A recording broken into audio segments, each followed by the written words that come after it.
Elbaf just declared war against Emu and the world government. Zoro having a plan. And we just got yet another potential death row speech. Hello everyone, this is Animotion and I welcome you all to this video where we'll be discussing One Piece chapter 1172.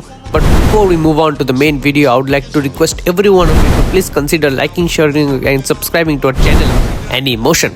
And with that self-plugin out of the way, let's get back into the main video.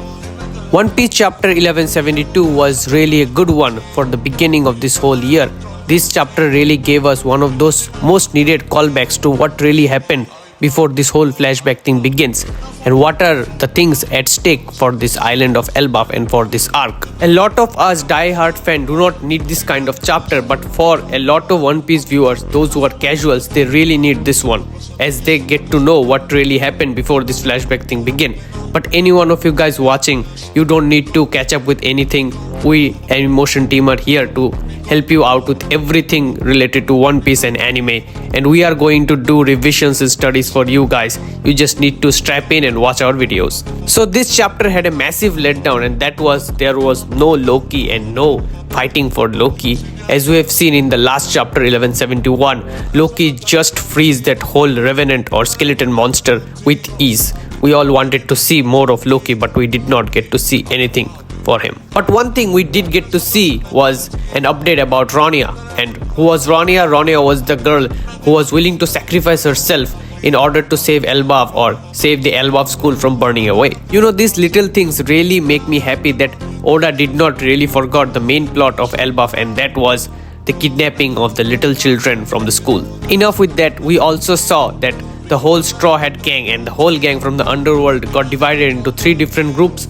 Yet we don't know where Luffy went, but the 3 groups were as follows. One of those groups being a group between Guard and Road, where Road wants to save his little brother who is also being kidnapped by the Holy Knights. And a lot of people are saying that this could be Road's redemption arc. But for me, Road got redeemed when we got to know most of the people in his diorama arc were just people who were members of the CP organization, probably CP9 or CP10, or probably a new branch of, let's say, CP Elbaf for Another group was Sanji running away to save both Robin and Nami. That is his most important duty. And I think we're going to see a clash between the ideologies of love yet again between Sanji and Saint Summers. And we finally got the Zoro group where he has a plan in order to save Jarl. And the last time we saw is that Emu ordered both Tori and Broggy to go out and kill Jarl. So we are going to see a huge fight between Zoro and both of the giants, and we might even see a powerful enough Conqueror's Haki burst from Zoro in order to just end the Domi Reverse from both of the giant warrior pirates. From somewhere else in the chapter, we also got to see an implication of somewhat that Brook is going after Gunko. Maybe he just wanted to see her panties, or he just wants to go and save Gunko. But there is a connection between them, and we might just see the power of music in One Piece, just like we saw the power of music in One Piece from film Red.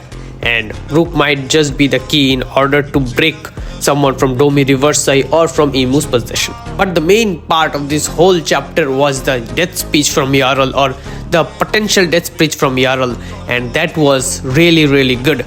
Most of the time we saw this kind of speech, it is either good or either bad in anime. There is generally no middle ground, but I think this speech established itself in a middle ground of somewhat, and we have to wait and watch what were the consequences of the whole speech. Think about it this way, that someone in your world is trying to convince you that what you know for about 14 years is just wrong.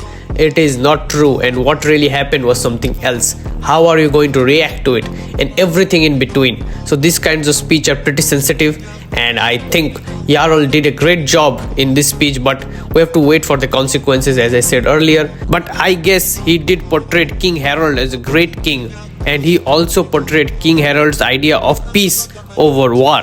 But I think this speech is going to do just the opposite of what Jarl or King Harold wanted, and that is start a war. And this time the giants are going to fight from the good side, aka the Straw Hat army, or the Straw Hat, let's say the Straw Hat's grand fleet. We did saw Emu reacting to it, and he's pretty arrogant, like he doesn't care, but I think this is going to cost him a lot during the final war. And one more thing that the Jarl speech did was to hype up Usopp.